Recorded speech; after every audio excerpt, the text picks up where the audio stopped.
Hi, everybody. Thank you so much for joining us for our Food and Film Friday. I hope you enjoyed Milk and Forbidden Tikka Masala. Just to let you know real quick, the Q&A, we may have a Q&A for Milk at the end of our event, so stay tuned for that. But right now, it's my pleasure to start the first Q&A with the director for Forbidden Tikka Masala, Rahul Chaturvedi, as well as the co-writer, Luisa Alvarez Restrepo. Hi, everyone. Hi. Hi, thank you so much for joining us. Thanks so much for having us. Thank you for having us. And where are y'all calling from? So we're both in the Toronto area. We've quarantined in our homes for the past 3 months now. So it's nice to see new faces. This is a great change. So thanks for doing this. Yeah. No, I'm really excited to talk about this film. So what inspired you to write about this story? So this story was in my mind for a while. It was inspired by a real life incident from when I was growing up in India. So India is in large proportion vegetarian, and in some cases quite militantly so. So when I was growing up, I think I was in grade 2 or 3. A bunch of us friends used to share lunches, and a friend of mine shared a lunch with another friend, and then I found out that he had accidentally eaten chicken. And then he innocently went home and told his mom, like, "Oh, I ate chicken today." And then he got the major spanking, and then he had to be, Oh, no. washed with Ganges water for a week or so to purify him of this sin.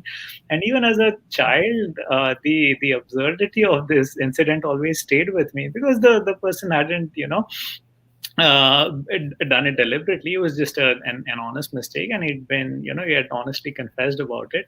So that for the longest time, that was a story that was in my head. And it's like, one day I'm going to make a film about it because it was ridiculous.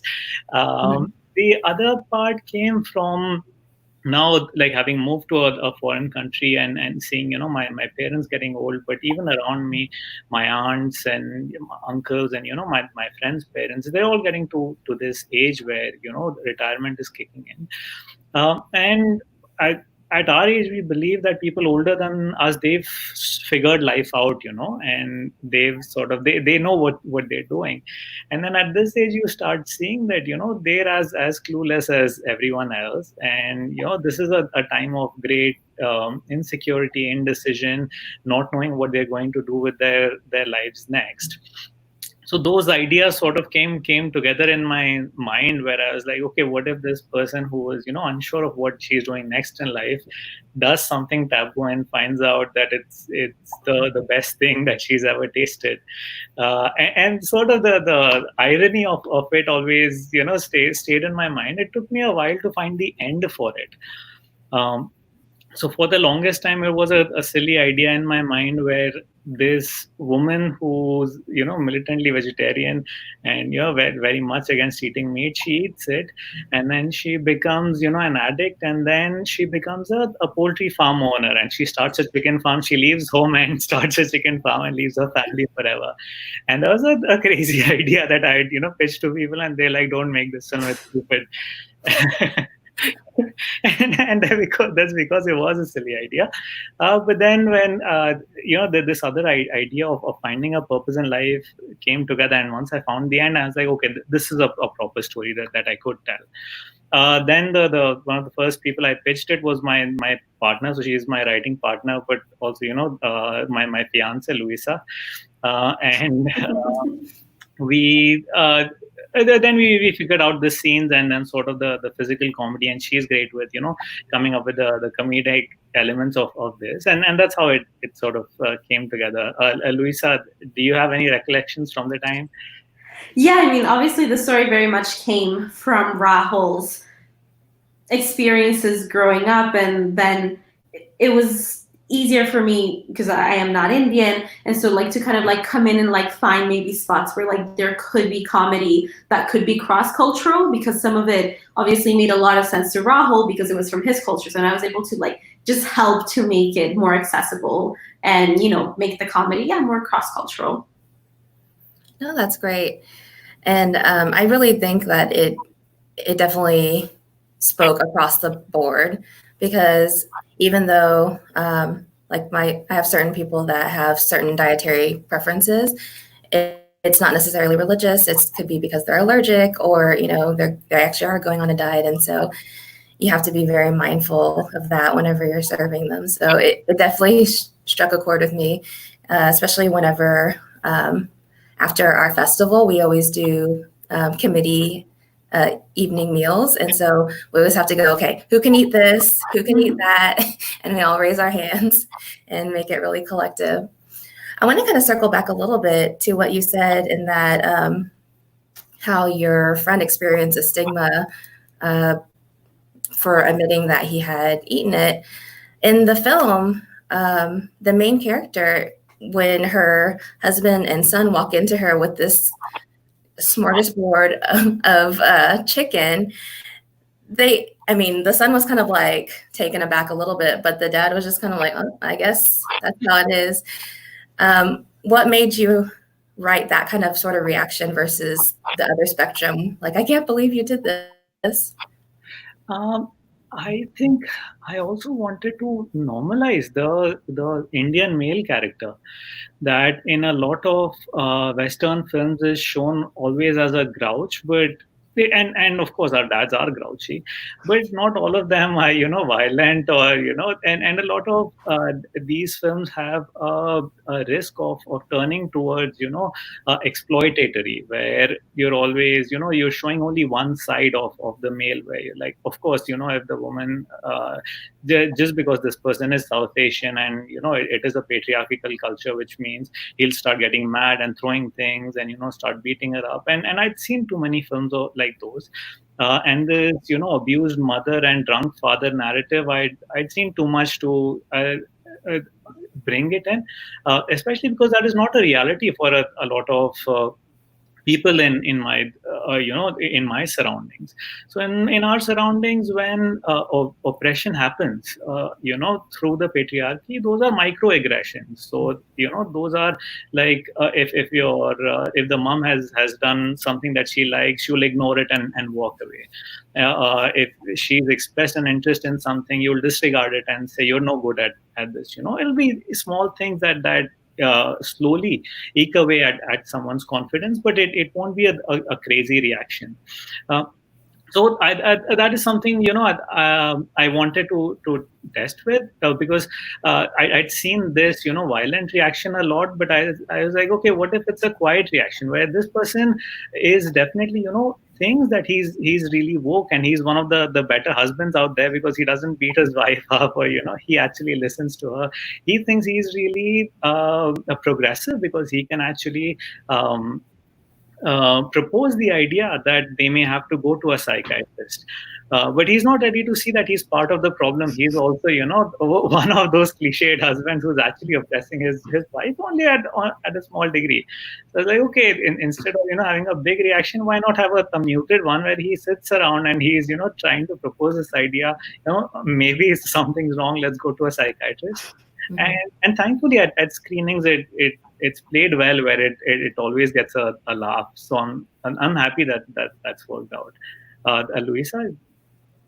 Yeah, no, I think it was very important to talk about, because there is definitely oppression, but definitely I think in the home, when there isn't that big violent outburst, there can still be oppression with the microaggressions. And so you can see where, oppression just takes on many different forms. And then Gayatri is like coming of old age, as we call it, and like also, her little, like her fighting back as well, it's also quiet. And so like these are like two like older people, they've had a lot of life experiences, and so they're not going to go out and be loud and protest, but they're still both standing their ground in a quiet way. They've been married for a very long time. And so just seeing, I think, a different dynamic of like spouses coming to a point in their lives where like they're disagreeing on something so fundamental, but neither one wants to like give in, but neither one wants to like tell the other one to like not really do it. So kind of like that fun middle ground. No, absolutely. I think it really captured that. And I really like how you kind of went through all of the spectrums, right? She goes through a little bit of denial, a little bit of shame, and then she just dives right in and goes to a chicken festival. Do y'all actually have chicken festivals in Toronto? We have huge barbecue festivals. So the biggest one actually, I think, is the Hamilton Barbecue Fest that happens very close to Toronto. We reached out to a couple of barbecue fests actually, because that image I thought was really interesting in my mind, where this Indian auntie goes into a barbecue fest, and regardless of, like, I kept thinking, regardless of what my mother wears, she could go in a t-shirt and jeans. If she goes into a place like that, she'll stand out. She's been in this country 15-20 years now, but people would still look at her differently. And that is where the people that we consider the mainstream are also the equally guilty of sort of sidetracking or pushing away anything that doesn't look like them.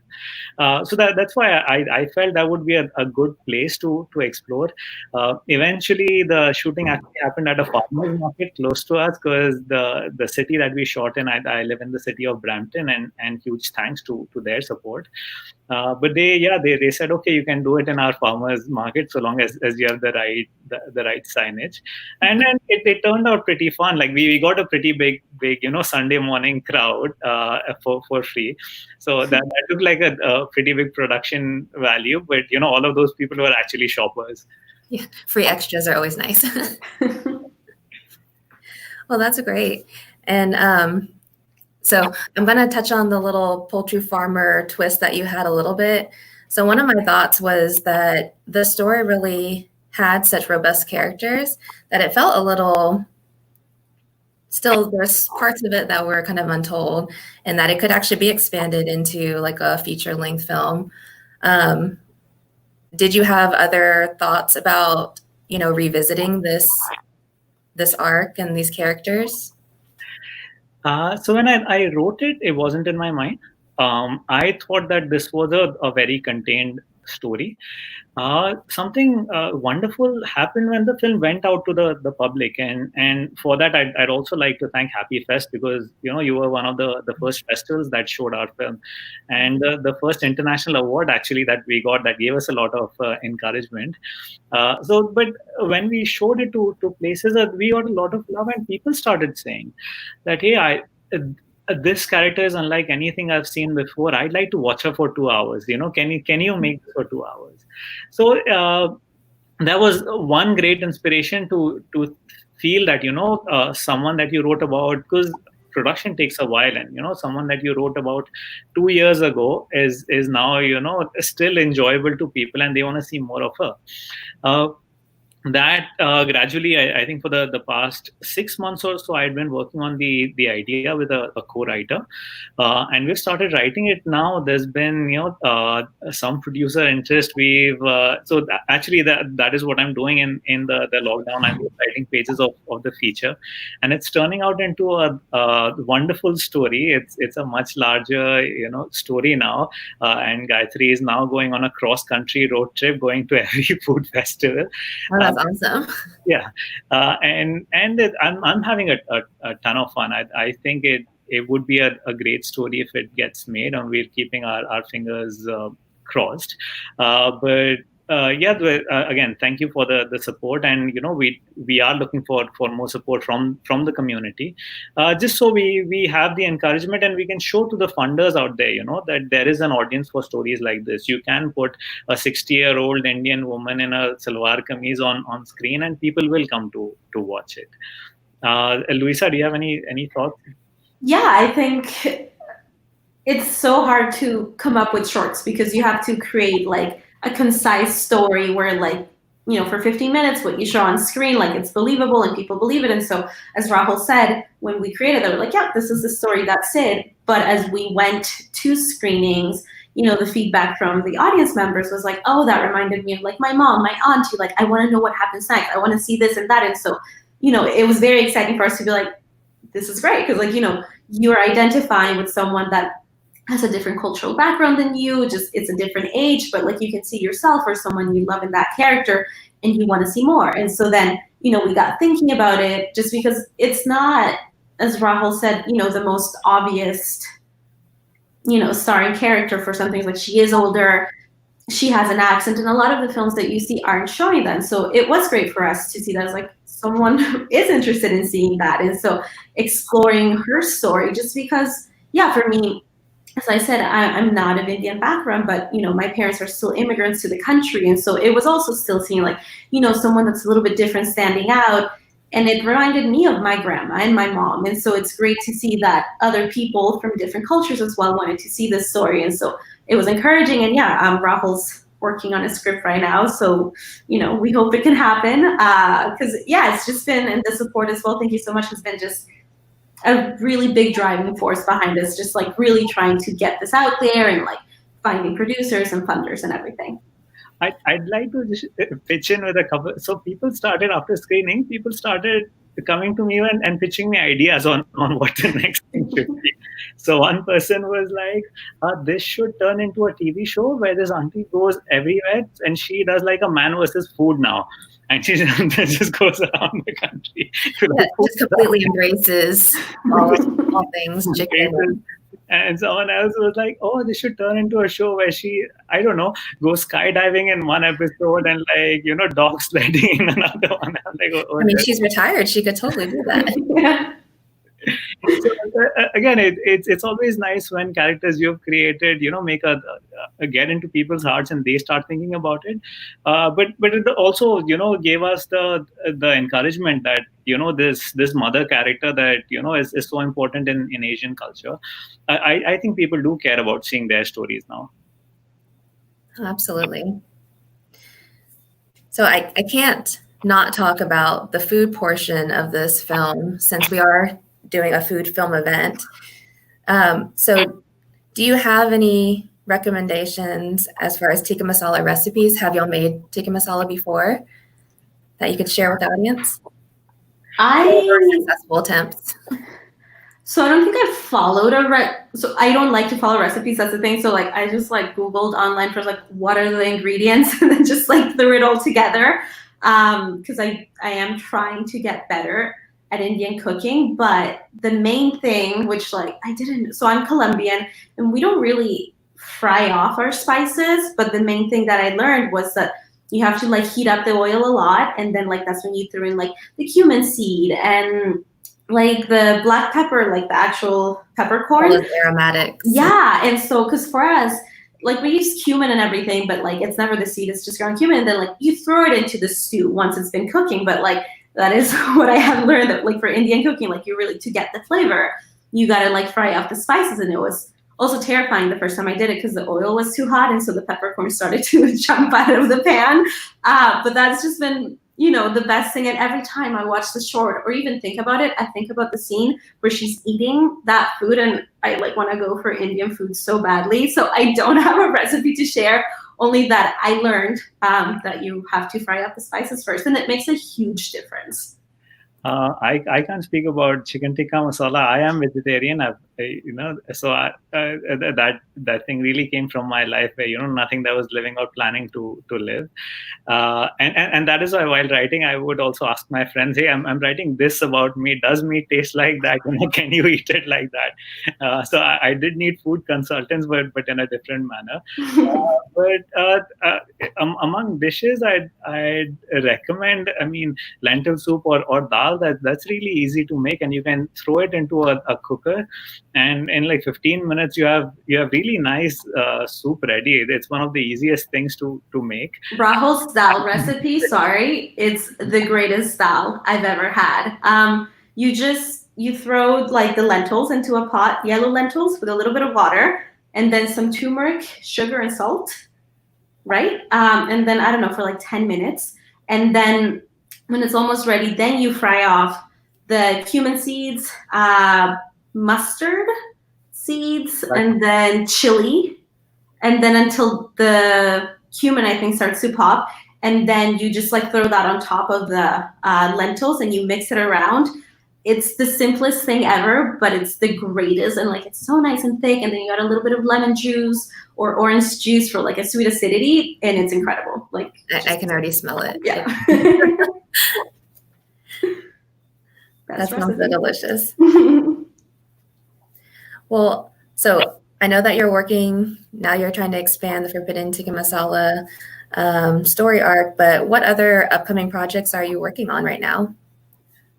So the next thing, actually, I was actually casting for a short film called Namaste Santa. There was the story about a family that moves from small town India to small town America or small town Canada. And they have a young son, a 6-year-old boy, who goes to school and finds out that there's a jolly fat man who's coming to everyone's house and everyone's getting free toys, And he's like, I want in on this scheme. And he learns from his friends that it's a really easy thing to do. You just put up a little tree and this fat guy comes and gives you a free toy. And he's like, why aren't my parents doing this? And for the parents, the parents don't agree to it because it's not part of their culture, For the child, it's transactional, that I put up a tree, this guy comes, I get a free toy. It's like a contest. And for the parents, they've lost, their jobs, they've lost their language. Now they're losing their child, to this new culture. So similarly, something based on a cross-cultural conflict, but in the comedic vein. That has been stalled due to COVID. There's a feature version of it where that has won a few competitions. I've written the script as a feature as well. So those are the two main projects that we are working on, which is the Namaste Santa feature, and hopefully the Christmas market is so big, and every Christmas we see 50 films of people who look alike and their houses look alike. Their houses are standalone. They're all rich. They've all got money to put the lighting. Santa Claus never comes into an apartment building. Santa Claus never comes to Asians' homes or a home where that doesn't have a chimney. So we're hoping to change that narrative. Bring people like that look like us to screens and hopefully still make an endearing holiday film out of that. Oh, I can't wait to see it. Well, how can folks follow you on social media so that we can hear all the upcoming updates for these stories? Definitely. Yeah, sorry, I saw Maria's message, so thank you. So yeah, we are on Instagram as Raincatcher Media. So we post all of our updates, whatever's happening, screenings, it's on there. Also on Twitter, Raincatcher and for Raincatcher Media. And Facebook, right now the page is Forbidden Tikka Masala. So if you can follow those 3 accounts and any one of them, I will message me on those and I will send you the links to the other ones, but also like the film and rate us on IMDb, because that's really helpful when we're talking to producers, funders, be like, hey, look at the ratings that we have.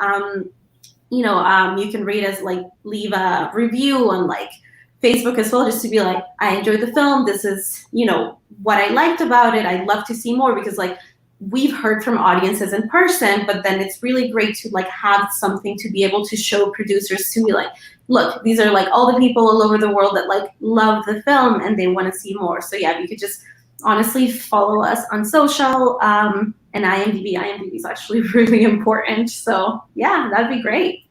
Honestly, we'd be sorry, I didn't mean to cut you, but I just wanted to say that that is something that is very important, especially for independent creators, and not just me, all of us. Anyone who's shown a short film, after the screening, they go to their Twitter and check the name of their film. Sometimes, once every week, to see if someone's seen the film and been affected by it, or if someone said something nice about it. And those are the things that we can take to funding agencies, to government agencies, but also, when we go to, say, pitch Forbidden Tikka Masala to a distributor and say, people like this film, you might see it and say, these are not characters that are traditionally a part of viral hits, but people do want to see this. So, we've got proof of it. So those things do help. I mean, people, love. I love, talking about Avengers as much as the other person. But your tweet to Avengers is not going to help the film in any way. But the next time you speak about a small independent film, it could make a tangible difference to how the film gets taken in the future. Yeah, I was just going to say, because with distribution, when you're looking to sell your film, obviously the person that's going to buy it, they're like, well, who's going to come see this? And so when you're like, no, look, like it's not just us that like love the film. There's people asking, like, yeah, we've had people come up to us after screenings or messages me like, hey, where can I see this again? And, you know, right now there isn't anywhere public to see it. But like, again, when we're talking to the distributors, that they're like, okay, but who wants to see this outside of Toronto, outside of Canada? It's like, actually, you know, here are all the people that do. So yeah, that would be super, super helpful. And for any film as well, like Rahul mentioned, if, you know, you can just go on their social media or like your own social media channel and be like, I watched this, I loved it, this is why. It's a huge signal booster that really, really helps independent filmmakers. Well, thank you so much for joining us. It's really exciting that we get to see the progression of Forbidden Tikka Masala. That's one of our honors as festivals, to, you know, help share the experience and then hear it, you know, still live on after our festival. So we're really excited to see everything that's coming out. And as we've been doing, we'll share all of your social media. If we get any additional questions, we'll be sure to let y'all know as well. Well, you'll have a great evening. Thank you again. Thank you so much for having us and for your support. And we're so excited for the festival that's not going to kick off soon. So like, that's awesome. So congratulations on that coming up. And yeah, thank you again for everything. We're very excited to be a part of the Happy Fest family. Thank you. Well, you have a good evening, guys. Thank you too. Bye. Bye.